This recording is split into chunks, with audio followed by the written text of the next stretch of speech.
Jod bura masaboti Kaleb Amisi osingo ni kweth mobalo kod sirikal diriwre nyaka giko e chenro matero jatend piny William Ruto dala e yiero ma higa manyien. Amisi mabende owal kaka ugai mar kweth mobalo kod sirikal.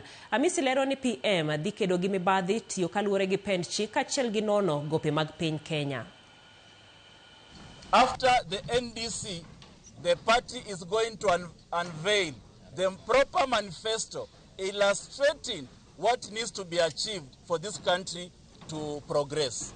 And of course, we have announced the arrival of the son of the former Prime Minister, the late Morgan Tsvangirai, Robert Tsvangirai, who is the MP, a sitting MP in Zimbabwe. He will be gracing as the chief guest, just like the father graced the first NDC of ODM under Raila Odinga. History repeats itself on 11th of August in Kenya. We have also announced that we will give the leadership structure.